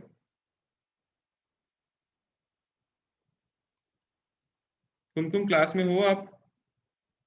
सर तो बोल क्यों नहीं रहे हो? बोल रहे हैं sir. Okay, so patient require periodic infusion of genetically engineered WBC. Engineered WBC. आपको क्या करना पड़ेगा, जेनेटिकली इंजीनियर WBC बार बार डालने पड़ेंगे। तो क्या ये प्रॉब्लम अच्छी है या आपको परमानेंट सॉल्यूशन चाहिए? परमानेंट सॉल्यूशन चाहिए। तो परमानेंट सॉल्यूशन क्या हो सकता है? अर्ली एम्ब्रियोनिक स्टेजेस में अगर आप करते हैं, तो मैं यहां लिख देता हूं, एम्ब्रियोनल जीन थेरेपी में बी द परमानेंट सॉल्यूशन, क्योंकि आप उसमें एक ही बार में उसकी बॉडी की सारी सेल ही वैसी बना देते हैं। तो एम्ब्रियोनल जीन थेरेपी जो है can be the permanent cure. अब समझ गए मेरी बात को? Yes yes sir. सर। ठीक है। तो इससे आप एक ही बार में परमानेंट क्योर कर सकते हैं। ये था अपने पास। और कौन कौन सी डिजीज हैं जिससे जिसको आप मतलब जीन थेरेपी से ट्रीट कर सकते हैं? स्किड है, सिस्टिक फाइब्रोसिस है, हीमोफीलिया है। इनके अंदर आप टारगेट सेल पकड़ते हैं और उनके अंदर, जैसे आपको पता है सिस्टिक फाइब्रोसिस ज्यादातर नेजल एरिया को इन्फेक्ट करता है, तो आप नेजल एरिया की सेल को ही ट्रांसफॉर्म करोगे। आपको पता है SCID यानी स्किड जो है वो आपकी जो लिम्फोसाइट्स हैं या फिर बोन मैरो है, उनकी वजह से, उनमें प्रॉब्लम की वजह से होता है। तो आप सिर्फ उनको ही ट्रीट करोगे ना। मान लो कि आपको सिस्टिक फाइब्रोसिस को ट्रीट करना है, तो आप हाथ पैर की सेल्स को थोड़ी छेड़ोगे, या आप पेट की सेल को थोड़ी छेड़ोगे, आप तो सिर्फ नेजल सेल को छेड़ोगे ना। अगर आपको हीमोफीलिया को ट्रीट करना है, तो आप स्किन फाइब्रोब्लास्ट को ही छेड़ोगे, यानी जो जिस जगह पे प्रॉब्लम है आप उसी की सेल को ट्रीट करने की सोचोगे ना। ऐसा थोड़ी कि बाकी सेल को ट्रीट करने की सोच लोगे। समझ गए मेरी बात को? Yes yes sir. Sir. Okay, तो अब अपन करते हैं, ये तो था अपना जीन थेरेपी वाला topic. Now we are going to start about the molecular diagnosis. तो मॉलिक्यूलर डायग्नोसिस की बात करते हैं, ध्यान से सुनिएगा कि क्या मतलब है इसका। सो कोई मुझे बता सकता है मॉलिक्यूलर डायग्नोसिस से आपका क्या मतलब है? What does the meaning of molecular diagnosis? Diagnosis क्या होता है ये तो पता होगा। What do you mean by diagnosis? मतलब cause sir of disease disease. Nature और ना कॉज के बारे में जानना। मतलब डिजीज, आप डॉक्टर के पास जाते हैं तो डॉक्टर कोई ऐसे थोड़ी कि आंखें बंद करेगा, 2 मिनट विचार करेगा और कह देगा निखिल आपको तो ये प्रॉब्लम है। ऐसा थोड़ी होता है, ये ऐसा ही होता है। नो ऐसा सर, नहीं वो होता है। वो करता है पहले। ऐसा थोड़ी है, आपको हाथ पकड़ेगा और 2 मिनट कुछ ध्यान लगाएगा, कहेगा आपको तो ये प्रॉब्लम है, ऐसा थोड़ी होता है। वो डायग्नोस करने के लिए बोलता है, इवन उसको भी किसी टूल की जरूरत पड़ती है जिससे वो डायग्नोस कर पाए। यानी कि वो आपको कहेगा जाओ ब्लड टेस्ट कराओ, जाओ स्टूल टेस्ट कराओ, जाओ यूरिन टेस्ट कराओ, जाओ सीरम टेस्ट कराओ, या फिर आप ये वाला टेस्ट कराओ। अगर आपको जैसे अभी इस कंडीशन में थोड़ा सा कोल्ड और कफ है, खांसी आ रही है, गले में खराश है, तो डॉक्टर के पास जाते ही डॉक्टर क्या बोलेगा, क्या कराओ? Corona test. Corona test. Corona test आप लोग ऐसे मत बोलिए कोरोना टेस्ट, आप लोग बोलिए आरटीपीसीआर कराओ, क्योंकि आप बायो के स्टूडेंट हैं तो आपको पता होना चाहिए साइंटिफिक टर्म में आरटीपीसीआर जो है वो एक डायग्नोस्टिक्स टेक्निक है। तो इस तरह से डॉक्टर को भी तभी कंफर्म होता है जब वो डायग्नोसिस टेक्निक का यूज करके आपकी बॉडी के अंदर की स्थिति को जान पाता है। वो कोई भगवान तो है नहीं जो आपको देखते ही बता देगा कि हाँ, उसको इतना एक्सपीरियंस जरूर होता है कि उसको आइडिया हो जाता है कि इसको ये डिजीज है, तो उस चीज को कंफर्म करने के लिए वो टेस्ट करवाता है। अब ऐसा थोड़ी होता है कि कभी डॉक्टर के पास गए हो, कभी ऐसा बोला उसने बिना ब्लड टेस्ट कराए कि तेरे को तो टाइफाइड है। No sir. नो क्या सर। कभी बिना ब्लड टेस्ट कराए उसने कंफर्म किया कि तुझे मलेरिया है या तुझे वायरल फीवर है? वो कैसे पता लगता है? या वो कभी बोलता है कि तेरी बॉडी में इन्फेक्शन है? वो तभी श्योर करता है जब उसके पास ब्लड रिपोर्ट्स होती हैं। सो ब्लड रिपोर्ट्स होंगी, then only he can get to know कि आपको कौन सी प्रॉब्लम है। लेकिन ये सब चीजें, ये सब टेस्ट पुराने थे। ब्लड टेस्ट हो गया, सीरम टेस्ट हो गया, यूरिन टेस्ट हो गया, और इन टेस्ट के अंदर आपको समय भी लगता था। आपको डायबिटीज टेस्ट करना था तो आपको ब्लड टेस्ट करना पड़ता था। लेकिन आजकल इतने सारे अच्छे अच्छे इंस्ट्रूमेंट आ गए हैं कि आप घर बैठे डायबिटीज टेस्ट कर सकते हैं, बीपी टेस्ट कर सकते हैं, इवन कि आप अपना ऑक्सीमीटर से अपना ऑक्सीजन लेवल भी टेस्ट कर सकते हैं। सो ये सब डिवाइसेस जो हैं, they are they are manufactured by the uses of biotechnology. So इन सब डिवाइसेस में जो टेक्निक यूज हो रही है, जैसे पीसीआर में, एलाइजा में और आरडीटी में, इन सब के अंदर बायोटेक्नोलॉजी का यूज किया गया है। तो बायोटेक्नोलॉजी को आप मॉलिक्यूलर डायग्नोसिस में भी यूज करते हैं। तो क्या ये बात समझ आई? Yes sir. मुझे बताओ कि आप एक अच्छे डॉक्टर बनना चाहते हो, आपने बहुत अच्छे कॉलेज से पढ़ाई करी, आपने एम्स से पढ़ाई कर ली, आपने एएफएमसी से पढ़ लिया, आपने मतलब बहुत ही अच्छे कॉलेजेस से पढ़ाई कर ली, ठीक है, मौलाना आजाद से पढ़ लिया, लेकिन आपको डिजीज ही पकड़ में नहीं आ रही, तो क्या आप अच्छे डॉक्टर बन पाओगे? No sir. No sir. नहीं। तो अगर आप अच्छे डॉक्टर बनना चाहते हो, अगर आप एक इफेक्टिव ट्रीटमेंट करना चाहते हो किसी डिजीज का, तो सबसे पहले आपको पता क्या होना चाहिए? आपको पता होना चाहिए कि डिजीज है डिजीज। कौन सी। जैसे मान लो ह्यूमन बीइंग तो फिर भी बोल के बता देता है कि मुझे तो ये सिम्टम है, मुझे तो वो सिम्टम है। लेकिन जो वेटनरी डॉक्टर होते हैं उनके साथ एक बहुत बड़ा चैलेंज होता है कि वो डॉक्टर जो है उन्हें डिजीज को डायग्नोस करना होता है, क्योंकि जो एनिमल है वो तो बता भी नहीं पाते कि मेरे तो पेट में दर्द हो रहा है या फिर मेरे तो कान में दर्द हो रहा है। तो आपको सबको पता होना चाहिए कि डायग्नोसिस कैसे करना है। अगर कोई डॉक्टर डायग्नोसिस करना जानता है ना, तो वो डॉक्टर मतलब बेस्ट डॉक्टर हो सकता है। मतलब मैं एक एग्जांपल बताता हूँ। हमारे यहाँ पे भी, मतलब जो मेरा होम टाउन है, तो यहाँ पे अच्छे अच्छे काफी डॉक्टर हैं, लेकिन one of them is best, क्योंकि सभी पेशेंट उसी के पास जाते हैं। क्योंकि कैसी भी डिजीज हो, वो आपको बहुत जल्दी वो डायग्नोस कर लेता है, वो पहचान जाता है कि इसको क्या हो। वो उसी बेस पे टेस्ट कराता है और वो फटाफट से कंफर्म कर देता है कि इस पेशेंट को क्या है। क्यों? क्योंकि उसको इतना एक्सपीरियंस हो गया है कि वो सिम्टम्स उसको याद हो गए हैं कि ये सिम्टम है तो इस बंदे को ये डिजीज हो सकती है, और फटाफट से वो टेस्ट लिख के देता है और उसके बेस पे वो बता देता है कि इसको ये प्रॉब्लम है। लेकिन बहुत बड़े बड़े डॉक्टर हैं, उनको कई बार नहीं पता लगता कि इस पर्सन को क्या डिजीज है। तो जब तक आपको डायग्नोस करना नहीं आ रहा, जैसे मान लो मैं पढ़ा रहा हूँ क्लास के अंदर फॉर एग्जाम्पल, ठीक है, आप मेरी बात सुन रहे हैं ना सब लोग? Yes sir. और आप सब लोगों को लगता है कि हाँ, हम लोगों को टीचर पता नहीं लगा पाते। टीचर्स के पास इतना एक्सपीरियंस होता है कि बच्चा क्या बोलता है, किस इंटेंशन में बोलता है, कहाँ बोलता है, क्या सोचता है, उसको कितना समझ आ रहा है, वो झूठे हाँ बोल रहा है, वो सच्ची हाँ बोल रहा है, सब पता लगता है टीचर को।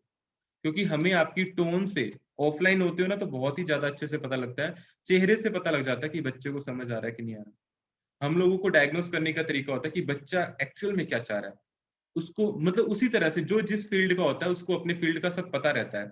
ऐसे ही अगर आप मान लो कि किसी बिजनेसमैन के पास जाते हो और वो अपने कस्टमर के चेहरे को देख के बता देता है कि ये खरीदेगा कि नहीं खरीदेगा, तो ये सब टेक्निक्स होती हैं। तो डायग्नोस अगर आप अच्छे से कर लेते हो तो आप डीलिंग उतनी अच्छे से करोगे।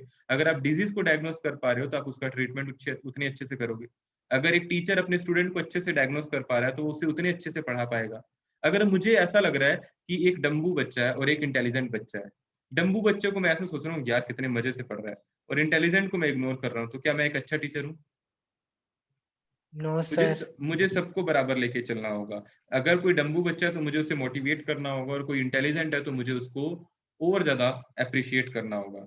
तो हर बच्चे को मुझे इंपॉर्टेंस देनी होगी। ऐसा नहीं है कि डम्बू बच्चे को मैं इग्नोर कर दूं और पढ़ने वाले को ज्यादा कर दूं, या पढ़ने वाले को मैं पहचान ही ना पा रहा हूं। तो ये सब चीजें एक अच्छे टीचर की निशानी नहीं होती। तो अगर आपको पता है कि एक अच्छा डॉक्टर वो तभी होगा जब वो एक अच्छी सी डिजीज को पहचान पाता है, कम से कम सिम्टम में वो पता लगा लेता है कि ये इसको ये डिजीज हो सकती है, और फटाफट से वो वही टेस्ट लिख के देता है, जाओ फटाफट ये टेस्ट कराओ। अगर वो कंफर्म करता है और फिर उसके बाद वो ट्रीटमेंट शुरू कर देता है। तो क्या आप मेरी ये बात समझ गए? किसी भी डिजीज को अंडरस्टैंड करने के लिए उसका डायग्नोसिस होना बहुत जरूरी है। और जो डायग्नोसिस टर्म है, अगर आपसे पूछा जाए कि डायग्नोसिस टर्म का मतलब क्या है, तो आप क्या कहेंगे? डायग्नोसिस क्या है? डायग्नोसिस सिंपल शब्दों में अगर अपन इसको डिफाइन करें तो क्या है? It is very simple to explain. Diagnosis का मतलब होता है एक तरह का ये प्रोसेस है,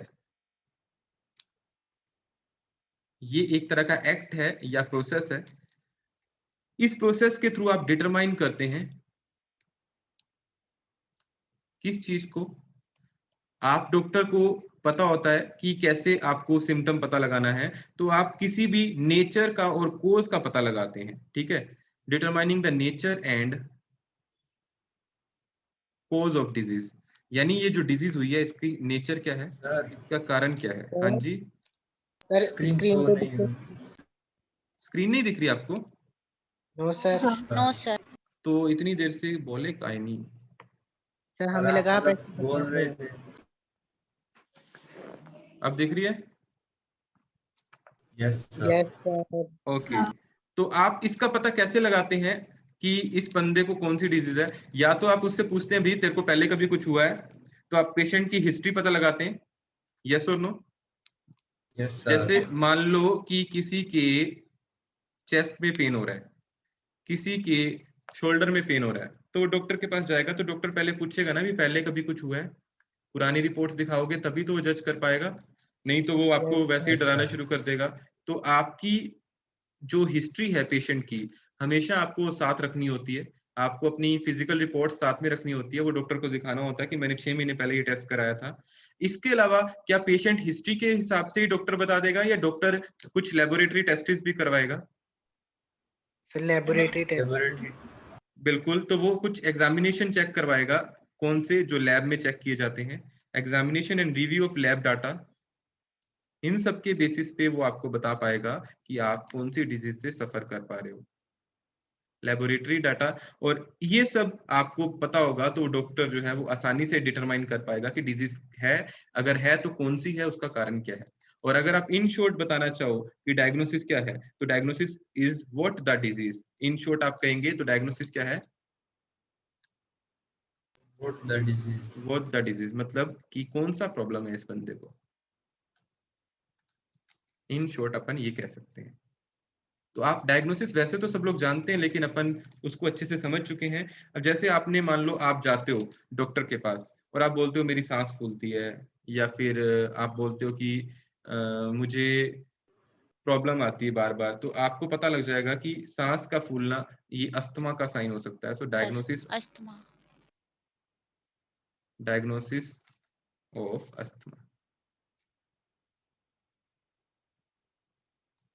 ठीक है, ये भी आप करवा सकते हो। अगर मान लो आप बोलते हो कि बोन में पेन है, हड्डियों में दर्द रहता है, या फिर हाथ पैर में दर्द रहता है, तो आप कह सकते हैं कैल्शियम की कमी हो सकती है। फिर आप वो कैल्शियम टेस्ट करवाएगा। अगर आपकी बॉडी में सुन्नपन है, कहीं पे आपको ऐसा लग रहा है कि बॉडी का पार्ट काम नहीं कर रहा, सुन्ना सुन्ना सा लग रहा है, तो वो आपको विटामिन टेस्ट कराएगा, क्योंकि विटामिन की कमी से भी क्या हो जाता है, विटामिन की कमी से भी आप सबको पता है कि आपकी बॉडी में कमी हो सकती है, तो वो आपकी बॉडी सेंसेशन खत्म कर देती है। सो इस तरह से डिफरेंट डिफरेंट टेस्ट करा के आप डिफरेंट डिफरेंट चीजों के बारे में जान सकते हैं। सो क्या ये बात अच्छे से समझ आ गई? Yes sir. ओके, आगे बढ़ते हैं और डिस्कस करते हैं। अब एक बात आती है प्लांट फिजियोलॉजी, सॉरी पैथोफिजियोलॉजी। तो पैथोफिजियोलॉजी क्या होता है? पैथोफिजियोलॉजी, तो कोई मुझे बताएगा what do you mean bye pathophysiology? तो पैथोफिजियोलॉजी जो है, आपकी बॉडी में सब कुछ नॉर्मल था, ठीक है, नॉर्मल मैकेनिकल, फिजिकल और बायो केमिकल फंक्शन थे, ये नॉर्मल बॉडी है। देखिए बेटा, बोर्ड पे देखिए, आपकी बॉडी कैसी है? Sir normal. नॉर्मल है। तो नॉर्मल बॉडी में मैकेनिकल फंक्शन, यानी आपकी बॉडी के बहुत सारे फंक्शन ऐसे हैं जो मैकेनिकल हैं, सुनना, डाइजेशन करना और चलना फिरना। कुछ फंक्शन जो हैं वो फिजिकल होते हैं, और कुछ फंक्शन आपकी बॉडी के बायोकेमिकल होते हैं। बायोकेमिकल जैसे गर्मी में आपको पसीना आना, खाना खाते ही डाइजेशन एंजाइम का सिक्रीशन होना, ये सारे फंक्शन जो हैं ये क्या होंगे? नॉर्मल हो जाएंगे, नॉर्मल बॉडी में। लेकिन अगर आपको डिजीज हो गई तो आपको पता है इनमें क्या हो जाएगा? चेंज आ जाएगा, चेंजेस हो जाएंगे, changes in mechanical, physical and biochemical function. तो आपके mechanical, physical and biochemical function में क्या आ गया बेटा? चेंज। चेंज आ गया। तो इन चेंजेस की स्टडी को क्या बोलते हैं? पैथोफिजियोलॉजी। तो ये चेंजेस क्यों आते हैं? सर जो पैथोजन या कुछ भी है वो इन्फेक्ट बाय अ करेगा तभी डिजीज, चेंजेस। बिल्कुल कह सकते हैं। तो इसकी जो स्टडी है,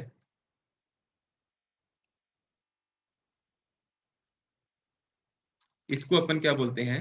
कॉल्ड पैथोफिजियोलॉजी। तो पैथोफिजियोलॉजी समझ आ गई बात आपको? Yes yes sir. सर। तो आपकी बॉडी में किसी डिजीज की वजह से जो नॉर्मल मैकेनिकल, फिजिकल और बायोकेमिकल फंक्शन थे, अगर उसमें चेंजेस आ जाता है और उसकी स्टडी करते हो तो उसे बोलते हैं पैथोफिजियोलॉजी। पैथोफिजियोलॉजी जो है, आप सबको पता है चेंजेस क्यों आ सकते हैं? चेंजेस आ सकते हैं बाय अ डिजीज और by presence of a pathogen. Am I right? Yes sir. आपकी बॉडी में कोई पैथोजन घुस गया, उसके कारण चेंजेस आ सकते हैं। और पैथोजन में बैक्टीरिया हो सकता है, वायरस हो सकता है, ये सारे डिजीज के सिम्टम पैदा करते हैं। अगर आपकी बॉडी में पैथोजन की कॉन्सेंट्रेशन ज्यादा है तो उनको डिटेक्ट करना बहुत जरूरी होता है, so that you can treat them as soon as possible. बस 2 मिनट का एक टॉपिक और बताऊंगा, फिर उसके बाद अपन इसको आगे डिस्कस करेंगे। अभी समय तो पड़ा है। अपन डिस्कस कर रहे हैं यहाँ पे मेथड्स ऑफ डायग्नोसिस। तो डायग्नोसिस के कौन कौन से मेथड हैं? Methods of diagnosis.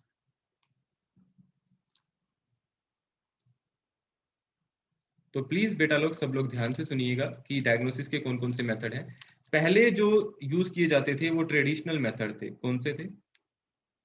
Traditional method. Traditional method. और आपको बता दूं, ट्रेडिशनल मेथड जो है आज भी यूज किए जाते हैं, ऐसा नहीं है आज नहीं यूज किए जाते, लेकिन आजकल उसके साथ साथ बहुत सारे एडवांस मेथड भी आ गए हैं। तो पहला मेथड कौन सा था बेटा? Traditional method. और दूसरे मेथड कौन से हैं? Modern method. मॉडर्न मेथड, ठीक है। और मॉडर्न मेथड क्या करते हैं? ये आपके काम को आसान करते हैं, यानी आपके रिजल्ट को एक तो जल्दी देते हैं और एक आपके काम को आसान करते हैं और एक्यूरेसी देते हैं। जैसे आपको पता है कि ट्रेडिशनल मेथड का एक ड्रॉबैक क्या है, इसमें आप अर्ली डिटेक्शन नहीं कर पाते। यानी अगर आपको डिजीज है तो आपको समय लगेगा, early detection is not possible. बहुत बड़ी डिजीज है जैसे RT-PCR, क्या तुरंत रिपोर्ट देती है क्या? नहीं, लेकिन फिर उससे भी अगर आरटीपीसीआर ना भी होता तो फिर तो आपको कोरोना को चेक करने में महीनों लग जाते। आरटीपीसीआर तो बहुत जल्दी रिपोर्ट देती है, 1 दिन में दे रही है। अगर आरटीपीसीआर ना होता तो आपको कम से कम महीना लग जाता। ठीक है, यहाँ पे आपके पास जो है अर्ली डायग्नोसिस जो है उसका पर्पस जो है वो सॉल्व हो रहा है। So it is going to serve purpose of early diagnosis. तो अगर आप मॉडर्न मेथड यूज करते हैं तो आपके अर्ली डायग्नोसिस पॉसिबल है। अर्ली डायग्नोसिस का मतलब क्या हुआ, आपको बहुत जल्दी रिजल्ट मिल जाएंगे। ठीक है, तो पहला पॉइंट तो मैंने ये बताया। क्या आपको दोनों बातें समझ आ गई? Yes yes sir. Yes sir. अब ट्रेडिशनल मेथड जो है वो कन्वेंशनल मेथड है, और कन्वेंशनल मेथड आप सबको पता है इसमें क्या किया जाता है। कन्वेंशनल मेथड के अंदर, इसके अंदर आप जो भी, जैसे आपको ये डाउट हुआ कि इस बंदे को डायबिटीज तो नहीं है, तो आप ब्लड सैंपल लेके जाते हैं। तो आप उसमें क्या करते हैं, आप उस ब्लड के अंदर ग्लूकोज की मात्रा का चेक कराते हैं। तो एसोसिएशन ऑफ सिंगल एनालिस्ट, आप एक एक चीज का टेस्ट कराते हैं कि ब्लड है तो ब्लड टेस्ट कर दो, फिर वो सिर्फ ब्लड टेस्ट करता है और बाकी ब्लड फेंक देता है। ठीक है, जैसे अगर आपको कोलेस्ट्रॉल चेक कराना है तो सिर्फ वो आपके ब्लड में कोलेस्ट्रॉल चेक करेगा और बाकी फेंक देगा। लेकिन आजकल ऐसी डिवाइस हैं जिसको आप अपना ब्लड दोगे तो वो आपको पूरी चीजें बता देगा कि ग्लूकोज कितना है, सब कुछ कितना है, सब कुछ बता देगा।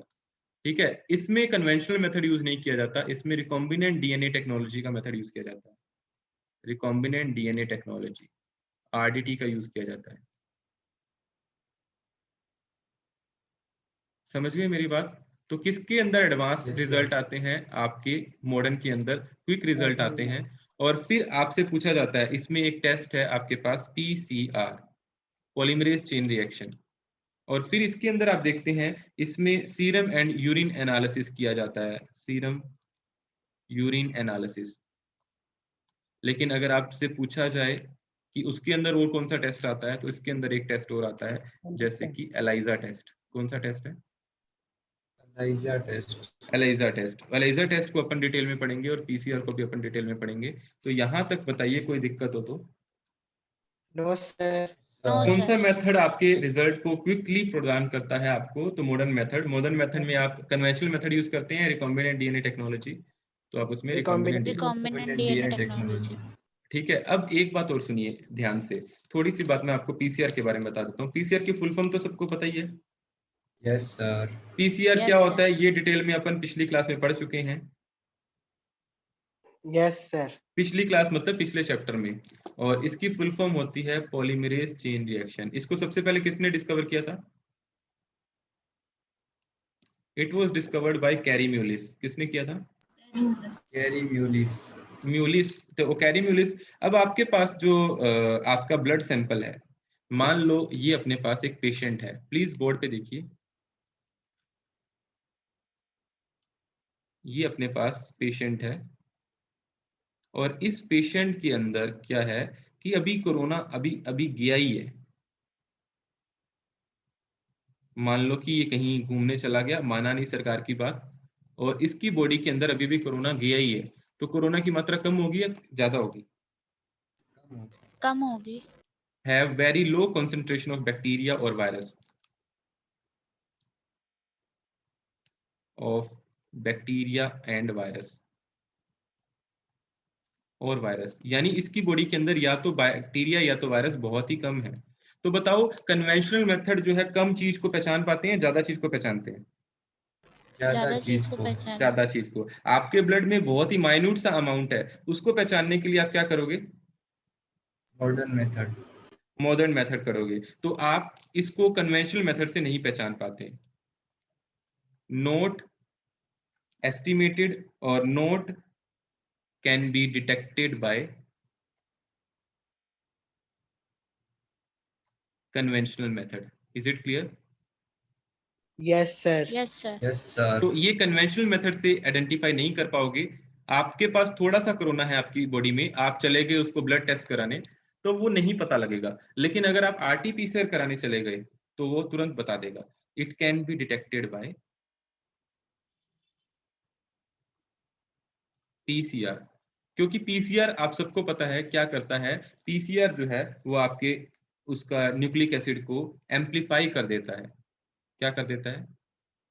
एम्पलीफाई। एसिड को एम्पलीफाई। एम्पलीफाई कर देता है, उसकी संख्या को बढ़ा देता है। यानी जो अमाउंट ट्रेस में था अब वो अमाउंट बहुत ज्यादा हो जाता है, अब आप उसको आसानी से डिटेक्ट कर पाते हो। तो क्या आप मेरी बात समझ गए? एम्पलीफिकेशन ऑफ न्यूक्लिक एसिड कैसे पॉसिबल है? By PCR. तो पहली बात समझ आ गई आपको पीसीआर के बारे में?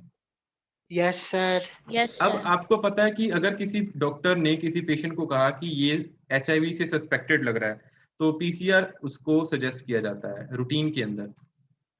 तो कौन सा टेस्ट किया जाता है उसके लिए भी? पीसीआर। तो वायरस के PCR। लिए अक्सर आप पीसीआर ही यूज करते हैं, कोरोना वायरस के लिए भी पीसीआर किया जाता है। तो PCR is now used routinely to detect HIV in the suspected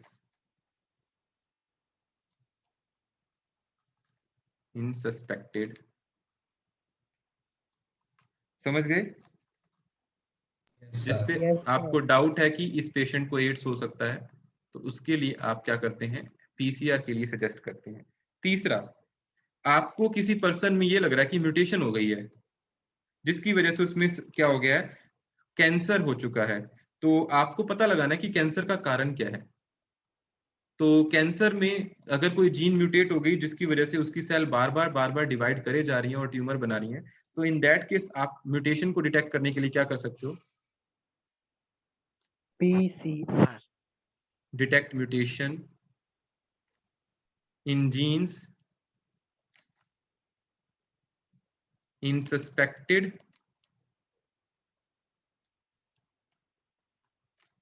cancer patient. वहां पे भी आप पीसीआर से पता लगा सकते हो। ठीक है। और एक बात और आपको पता होनी चाहिए कि जेनेटिक डिसऑर्डर का पता लगाना है, किसी बंदे को जेनेटिक डिसऑर्डर है या नहीं, तो उस केस में भी आप क्या कर सकते हो? PCR. पीसीआर कर सकते हो। It is powerful technique to identify Genetic disorder. Many other genetic disorder. जैसे किसी को डाउन सिंड्रोम है, किसी को क्लाइनफेल्टर सिंड्रोम है, या किसी को टर्नर सिंड्रोम है, किसी को फिनाइलकीटोनुरिया है। तो ये सारे जेनेटिक डिसऑर्डर का पता लगाने के लिए आप क्या करते हो? पीसीआर करते हो।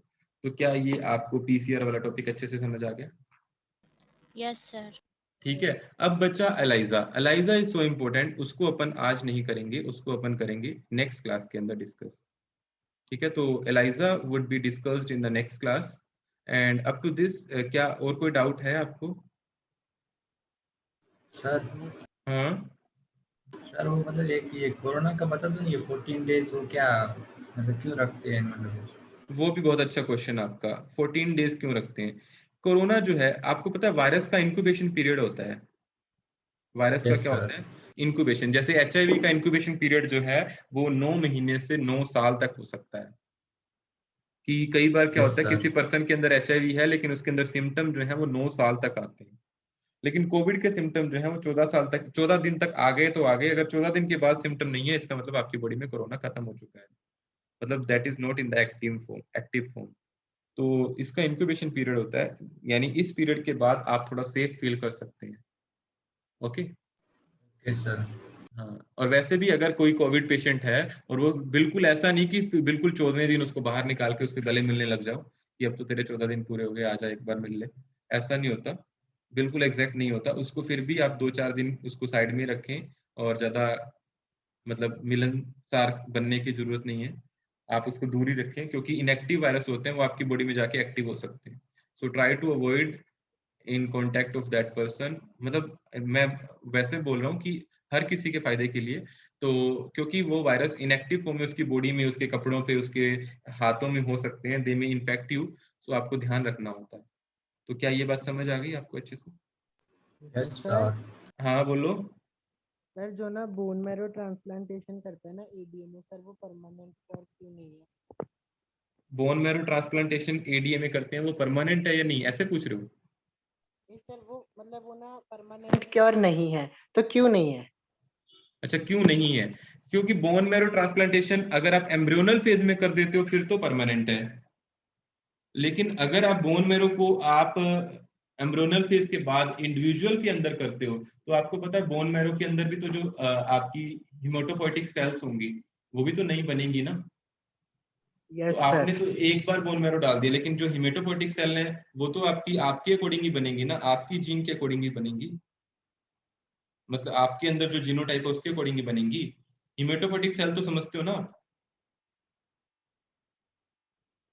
अब बोलो या मैं बताऊं? बता दो सर, एक बार बता दो। देखो आपकी बॉडी में बोन मैरो का काम होता है आरबीसी, डब्ल्यूबीसी, लिम्फोसाइट सब बनाना, और इनको बनाने के लिए स्पेशल तरह की सेल होती है जिन्हें हिमेटोपोइटिक सेल बोलते हैं। उनका जो कंट्रोल है वो आपके जेनेटिक उससे कंट्रोल होता है, आपकी जीन से कंट्रोल होता है। वो कंट्रोल तभी काम कर पाता है जब आपकी बॉडी में आपने जीन को नॉर्मल कर दिया। लेकिन अभी आपने जीन को नॉर्मल तो किया नहीं, आपने तो बोन मैरो निकाला, नया डाल दिया, लेकिन वो नया बोन मैरो कब तक चलेगा? आपको नया बोन मैरो तो बनवाना पड़ेगा ना। तो नया बोन मैरो कैसे बनेगा? आपके जीनोम से तो बनेगा। Yes sir. इसीलिए अगर आप एम्ब्रियोनल फेज में कर लेते हो तो that may be the permanent cure, लेकिन अगर आप बाद में करते हो तो परमानेंट क्योर नहीं होता। Okay yes yes sir. Okay, so it was all about today. We'll meet you soon in the next class. Take care, bye bye, and thank you so much. Thank you thank you beta. Sir. Thank you. Thank you sir. Thank you beta. Thank you. Good. Bye bye beta. Sir हाँ जी, sir वो मैं एक दो doubt थे sir, वो भेज रहा हूँ व्हाट्सएप पे। किसके थे डाउट्स आपको? सर वो सेल साइकिल सेल डिवीजन के, मतलब वो क्वेश्चन सर। पूछ लो, अभी पूछ लो। ओके सर, वो मतलब वो न्यूमेरिकल है। न्यूमेरिकल है तो फिर आप मुझे सेंड कर दो, मैं आपको सॉल्यूशन भेज दूंगा। Yes sir. ठीक है, थैंक यू सर। ओके।